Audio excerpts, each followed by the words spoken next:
नमस्कार, मी अपूर्वा. आता दिवाळीची सगळीच तयारी सुरू झालेली आहे. तर सगळीकडे दिवे, लाईट सगळं लागलेलं आहे. आपल्याला पण आता सुरू करायची आहे तयारी. आपण काय दिवाळीची तयारी नाही करणार? हो ना, करायची आहे. आपल्याला आज पातळ पोह्यांचा चिवडा करायचा आहे. अच्छा, चला करूयात तर मग. आता आपण जो पातळ पोह्यांचा चिवडा बनवणार आहोत त्याच्याकरता लागणारं साहित्य हे आहे. हे पातळ पोहे चाळून घेतलेले आहेत. किती येते? 1 किलोचं प्रमाण आहे हे. तर त्या 1 किलोच्या प्रमाणासाठी 15 ते 20 तुमच्या आवडीप्रमाणे घ्या. तिखट कमी तर कमीत कमी 15 ते मिरच्या लागतात त्याला. त्यानंतर ह्याच्यामध्ये मी साखर, मीठ, धणा, जिरं आणि चाट मसाला असं सगळं ते पोह्यांवर टाकण्याकरता पावडर करून घेतली. त्यानंतर आपल्याला पाऊण वाटी साधारण डाळ्या लागणार आहे, 1 वाटी शेंगदाणे लागणार आहे, हिंग लागणार आहे फोडणीकरता, लसूण सालासकट ठेचूनच घेतलेले आहे, तो पण तळून त्याच्यातच मिक्स करायचा आहे. नंतर सुक्या खोबऱ्याचे काप आहेत ते पण तळून घ्यायचे आणि कढीपत्ता आहे तो पण तळून घ्यायचा आहे. मीठ, हळद आणि तेल हे एवढं साहित्य आपल्याला चिवड्याकरता लागणार आहे. आणि पोहे भाजत असताना प्रत्येक घाणा जेव्हा आपण भाजायला घेणार आहोत तेव्हा त्याला 1 चमचा तेल आणि चिमूटभर मीठ टाकून ते छान अगदी कुरकुरीत होईपर्यंत परतून घेणार आहोत. इथे आपण आता कढईमध्ये तेल ठेवलेलं आहे. आपलं तेल गरम झालेलं आहे. तर आपण एक एक जिन्नस आता त्यात तळून घेऊया.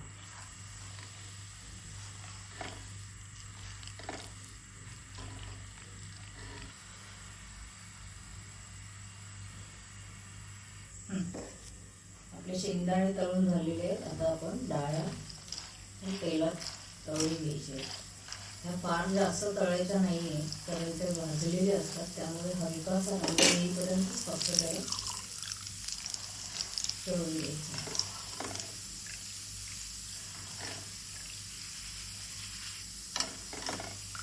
आपण त्या मिरच्या तळून घ्यायच्या.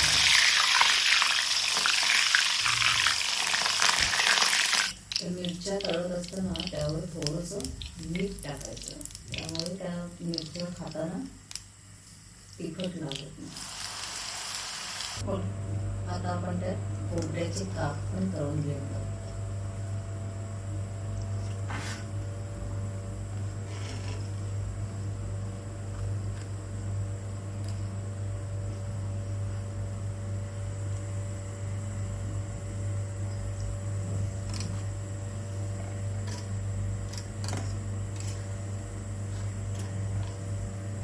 लसूण पण सालासकटच थोडा ठेचून घेतलेला आहे, तो पण त्यात तळून घ्यायचा.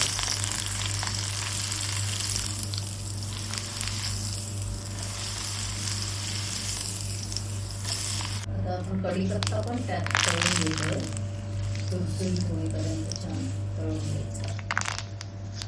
आता हे पोहे आपल्याला कुरकुरीत होईपर्यंत भाजून घ्यायचे. तर त्याकरता थोड्या प्रमाणात पोहे घ्यायचे, त्यात 1 चमचाभर फक्त तेल मिक्स करायचं, चिमूटभर त्यात मीठ टाकायचं अगदी कमी प्रमाणात आणि हलक्या हाताने त्या पोह्यांना ते तेल सगळीकडे व्यवस्थित लावून द्यायचं. आता आपण ही पोळी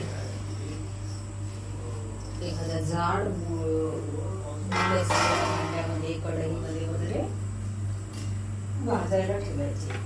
आपल्याला याला मायक्रोवेव्ह मध्ये पण गरम करायचं. ह्याला आपल्याला सेम पद्धतीने थोड्या प्रमाणात काचेच्या बाउलमध्ये घेऊन आपण ते मायक्रोवेव्ह मध्ये 1 मिनिट, अर्धा मिनिट असं बघून त्याला हलवून कुरकुरीत होईपर्यंत भाजून घेतली तरी चालतं. त्यामुळे तुमचा वेळ पण वाचतो आणि पटकन होतो चिवडा. असा हा आपण भाजलेले पोहे खाली पेपरमध्ये टाकलेले आहेत. आता आपण तसेच पोह्यांना तेल आणि थोडंसं मीठ लावून घेतलेलं आहे आणि आता आपण ते मायक्रोवेव्ह मध्ये कुरकुरीत होईपर्यंत भाजून घेणार आहोत. किती सेकंडसाठी? सुरुवातीला 1 मिनिट लावायचं, परत 30 सेकंद असं कुरकुरीत होईपर्यंत बंद करून हलवून ते कुरकुरीत होईपर्यंत 1 किंवा 2 मिनिटं लागतात.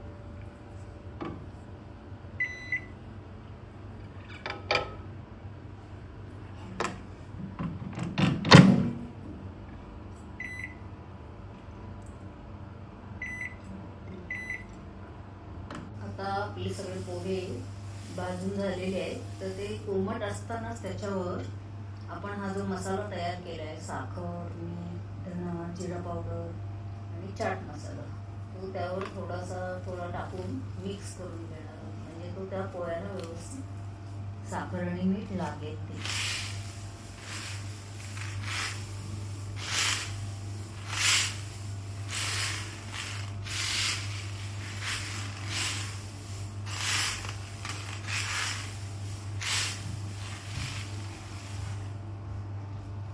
तळून घेतलेले आपले सगळे जे जिन्नस आहेत ते त्यात आपण मिक्स करणार आहोत.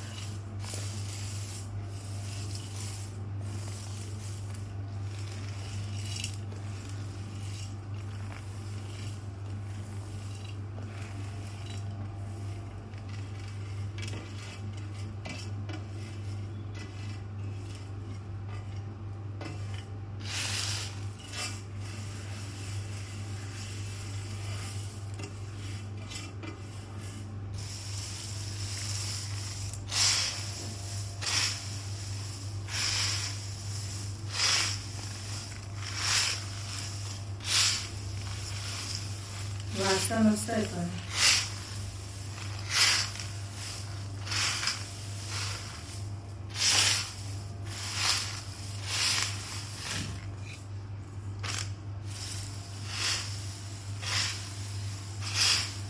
याचाच कलर राहणार का अजून काय करणार त्याला? आपल्याला अजून त्याला फोडणी द्यायची आहे. हळद, मोहरी, हिंगाची तेलात टाकून आणि मग परत एकदा चांगलं मिक्स करून द्यायचं. चला आता फोडणी देऊया.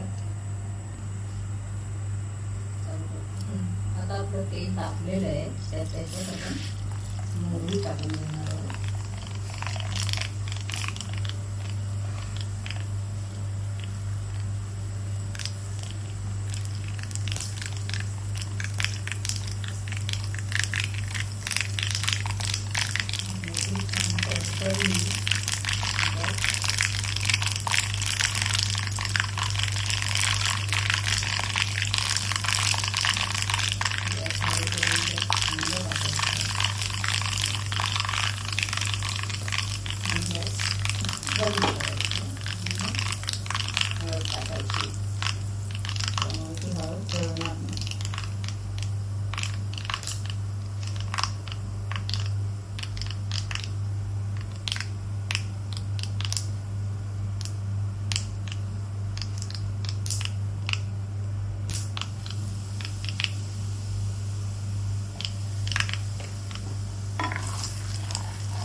फोडणी थोडी कोमट झाली त्या पोह्यांवर टाकून आपण मिक्स करणार.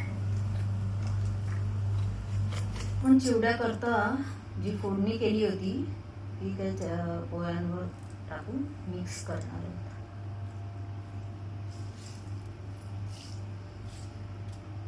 आता आला पिवळा रंग.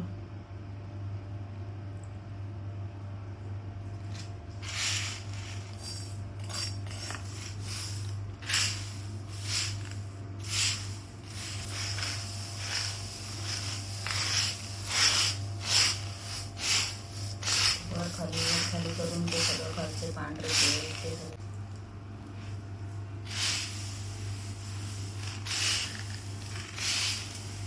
अशा प्रकारे आमचा हा चिवडा तयार झालेला आहे. मस्त.